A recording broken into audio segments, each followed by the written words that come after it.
All right, y'all, welcome to the Scott Horton Show. I'm the director of the Libertarian Institute, editorial director of antiwar.com, author of the book Fool's Errand, Time to End the War in Afghanistan, and the brand new Enough Already, Time to End the War on Terrorism. And I've recorded more than 5,500 interviews since 2003, almost all on foreign policy, and all available for you at scotthorton.org. You can sign up for the podcast feed there, and the full interview archive is also available at youtube.com/Scott Horton Show. Okay, you guys, on the line again, I have our good friend Dennis Marburger, and he's just been a great friend of the show for, 20 years or something like that, and a good friend of mine. And he's an Armenian American, and he's upset as can be about what's going on in what's called Artsakh, or Nagorno-Karabakh, which is an Armenian enclave inside Azerbaijan as the borders have shaken out in the post-Cold War world here. And as we discussed on the show a few weeks ago, the Azerbaijanis had launched a major assault, as we covered for the last year or so on the show with Dennis. They had instituted a much tighter siege and virtually closing the so-called humanitarian corridor through there and all that. And now matters are much worse. Welcome back to the show, Dennis. How are you, sir? Thanks, Scott. Doing well, but as you say, the news from Artsakh is disastrous. It was or is an independent republic, and what was left of it, what was then the surviving unoccupied remnant, was totally surrounded by annexationist Azerbaijani aggressors.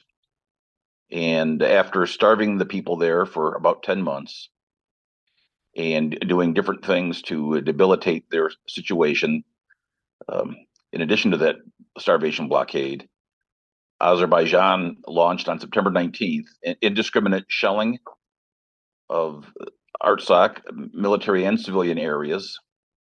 They sent infantry and I think armor too, but infantry following the shelling across into the territory. The small Artsakh Defense Army, which was outnumbered and outgunned by huge amounts, fought very bravely for about a day and a half, and then finally it became clear it was just it was futile. And since the Azerbaijanis, as is their practice, which they deny but has been documented, they were attacking civilian areas as well as the where the military troops were, and so they surrendered. There were some areas that were cut off and surrounded, and people weren't sure what was going on there. It's worth noting that one of the first things that they did in this assault was to knock out many of the communications and monitoring facilities. And so the concern is that atrocities may have been committed in areas where it wasn't, where people couldn't monitor them or verify. So there have been some stories that have come out from people that came from those areas, but that's not been verified yet. So we can't say that for sure happened, but it would be consistent with past practice. But so the end result of all this is that a few days ago, there was basically an exodus. There's no other way to describe it. Roughly 120,000 people. That's all that was left, but they were there, men, women, children, elderly.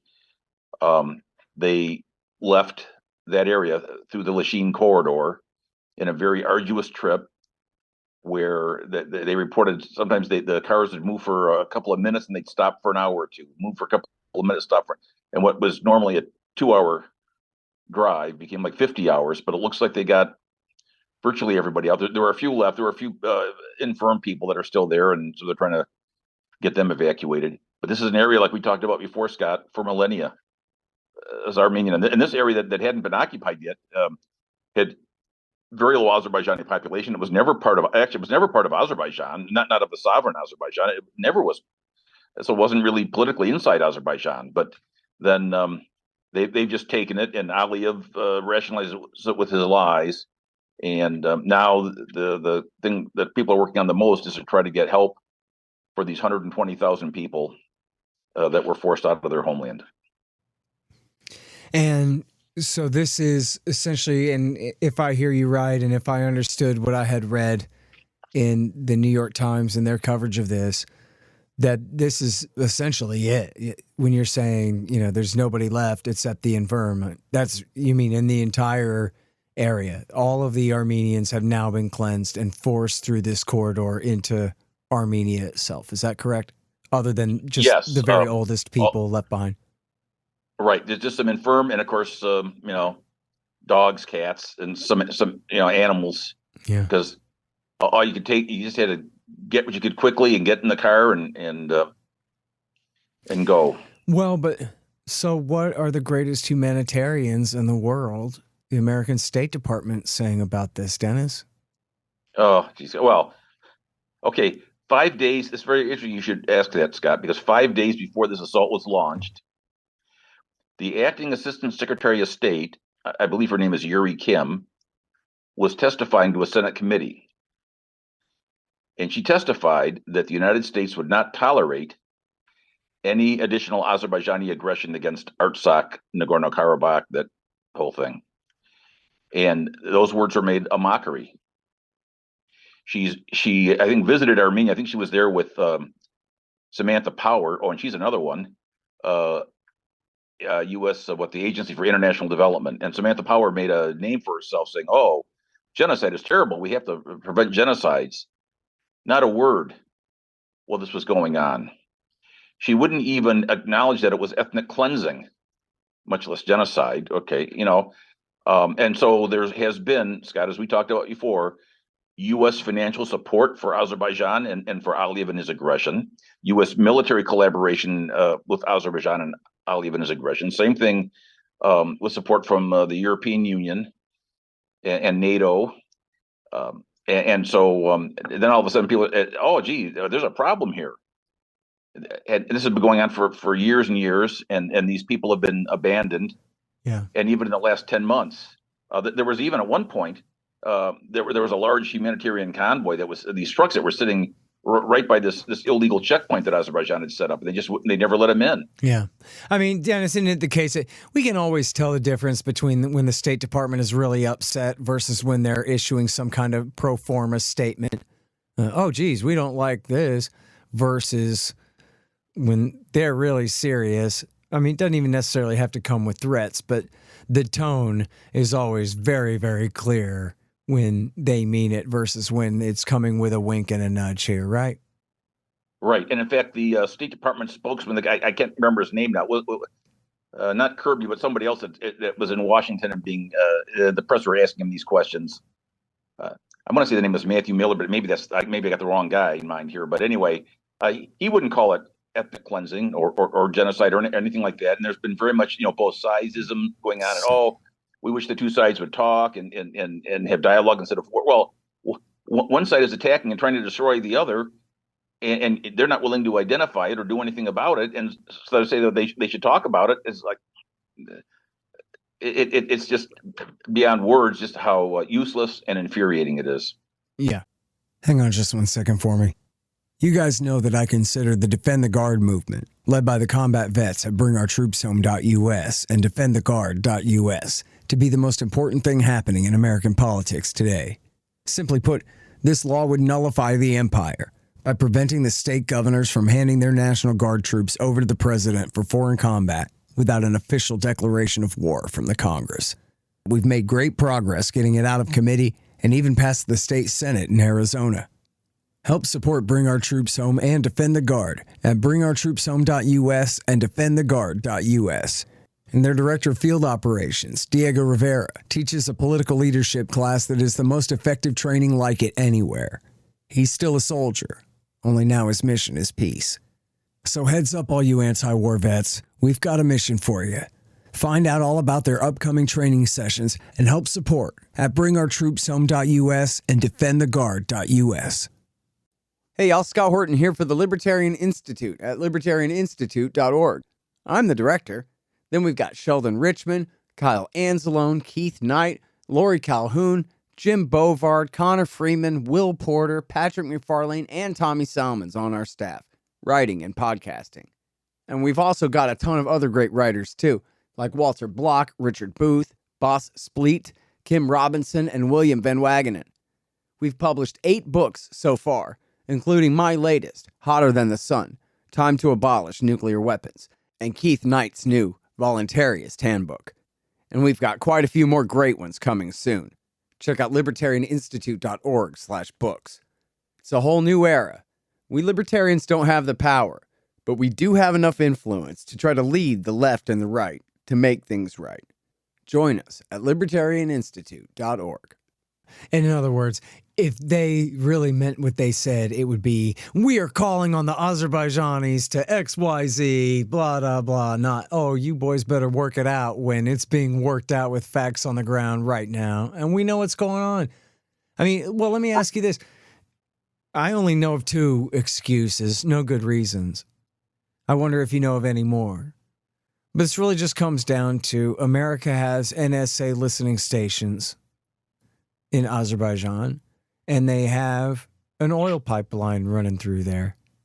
The BTC, the pipeline from hell, Raimondo called it, that runs from Baku, Azerbaijan, through Tbilisi, Georgia, onto Jayan, Turkey, in the port on the Mediterranean Sea there. And that's it. And that's why they don't care what happens to the people of Nagorno-Karabakh, or Artsakh, as you call it. Yeah, well, and so I think the other excuse, those are what you've mentioned, I believe is true. And of course, there's also Nord Stream. Again, let's recall what happened to the Nord Stream pipeline. If Biden truly is the Nord Stream bomber, which some people say, then he has an even bigger role in this than we had thought previously, because with that pipeline going out, now they got to turn to the other pipeline. And ironically, of course, as you know, it's a lot of this it's still Russian gas that's going through to Europe, but now it's coming through Azerbaijan. So Aliyev gets a taste of it, so that it bolsters him and gives him more money. So it's really a rotten thing. But I think the other thing too is there's geopolitical. Some people are saying, "Oh yeah, well we want to do something because maybe in some way this will harm Iran in some way." So I think then that ties into your NSA listening station thing too. So there's some of that's going on. And some people say, "Oh, this somehow harms Russia." But then, wait. So on Iran, they're really following this. They'll say, "Well, gee, Russia seems to have, there were Russian peacekeepers, so-called, and they did hardly anything. I mean, they didn't. They just saw what was going on." And some people allege that not only was Turkey really backing up Azerbaijan, as we know they would be, not only did Azerbaijan have all these sophisticated Israeli weapons, not just the drones, but other things too. Huge arms trade between Israel and Azerbaijan. And not only was it the U.S. and NATO and the EU that were complicit in this, but Russia, the same thing. Now Pashinyan people say he's sort of turned his back on Putin, and for a while he's been saying, "Oh, we want to change our geopolitical stance." And people say, "Well, it looks like maybe the Russians said okay," and both in words and deeds said, "Okay, well, here you go." Bad choice. And so allegedly this was going to hurt Russia, but we know that Aliyev and Putin have been very close on some things.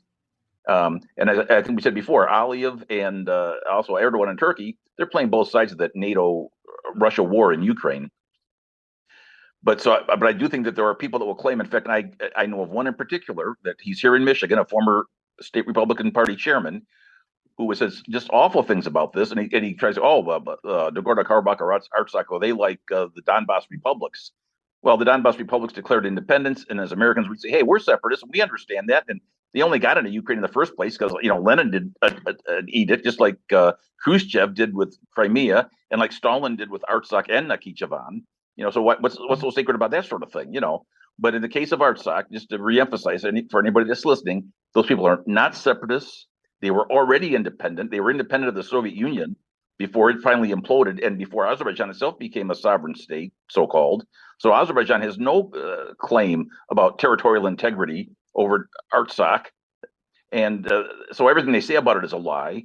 But not only that, even if they did have a claim there, it's up to the people to decide, self-determination and the right to alter or abolish tyrannical government. We as Americans believe that's in our DNA. But the Azerbaijani dictator, the tin pot despot, of course, he doesn't believe in any of that. He mistreats the people in Azerbaijan terribly, and of course he does terrible things to the Armenians. And on top of that, now they've been kidnapping. And I'm not sure if you saw this, but they've been kidnapping and abducting political leaders from Artsakh and former military leaders, falsely charging them with things like terrorism or separatism. They're probably abusing these guys. They're probably going to try to get some sort of confessions, so-called, or propaganda statements out of them.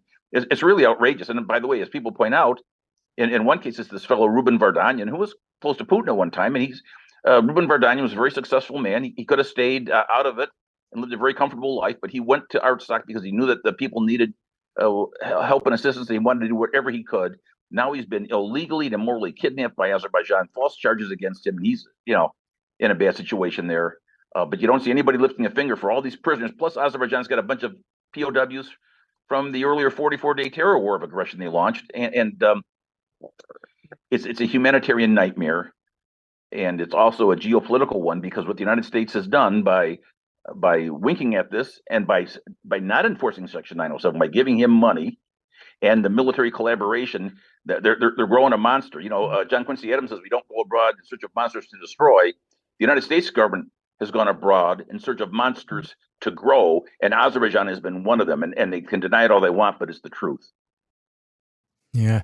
Well, and I mean, you just can't overstate the irony and the sickness, not just of backing a dictator, but Aliyev's the son of the guy who was a KGB enforcer in the battle days and who overthrew a democratically elected president. I'll say his name wrong, Elchebe or something like that. Elchebe, yeah, that guy, right. They overthrew him. It was British Petroleum and the MI6 overthrew him in 1993 and installed this KGB thug to replace him. And we're sitting here in 2023 talking about his son, the dictator, ethnically cleansing this enclave.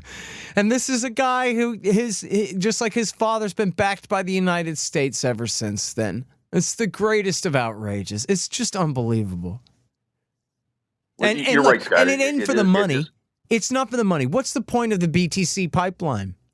The point of the BTC pipeline is that it doesn't go through Russia. That's the entire point of all of this. Why does Azerbaijan matter to America? Because it matters to Russia, and so we want to keep it away from Russia. Simple as that. Yep. That and I think the anti-Iran thing is another part of it. And right. and then the general I wanted to ask you about that. You mentioned it's being said that the Iranians are benefiting from Azerbaijan's victory over the Armenians here. Can you elaborate about that? Is because they're fellow Shiites? Well, actually, that's an interesting point. Before the 44-day terror war in 2020, a lot of folks thought the Iranians were more likely to lean towards the Armenians. And there could have been several reasons for that. Now, the Iranians themselves have said, so here's the other thing. We're talking about Artsakh. I mean, Aliyev isn't stopping here. He's planning on invading Armenia. That's what he wants to do. So this problem is growing. And the Iranians have previously told them, don't do that. If you do, we'll attack you. And they've got a lot of military weaponry they've developed at home over that. And so now the Iranian government has so they talk about the territorial integrity of Armenia, which Aliyev doesn't care about. He uses territorial integrity as a propaganda point. He doesn't care about that. So the Iranians have said that, which would be sort of a pro-Armenian thing. Then sometimes they said, "Oh yeah, well Azerbaijan, liberated their own territories," which is not true. But on the other hand, maybe they say, "Well, this guy was the winner," and they're trying to play the diplomatic game or whatever. So I don't think they look at it like they benefited from this, actually, Scott. And they do not want, for everything I can tell, they do not want Turkey and Azerbaijan to take the southern part of Armenia called Sihanouk and linking up. They want to maintain that route through Armenia, and they don't want Armenia to be destroyed. They don't want Azerbaijan and Turkey taking all that over. But the American government, or the United States government, not the American people, of course, but the United States government might look at that differently. And, a lot of times, as talking to Gareth Porter and other experts on this, there's been so much false narrative about Iran and the Iranian nuclear program and all the different geopolitical aspects that has, including, vis-a-vis Israel and, the United States government and that sort of thing, that maybe there are people in the U.S. government that see this, and I think they do, as a way to hurt Iran. And the people that will suffer be damned from the standpoint of the savages in business suits in Washington, D.C. Yeah, of course. That's how they always see that. All right, listen, man, I'm so sorry to cut you loose right now, but I'm so behind schedule here. I absolutely have to run.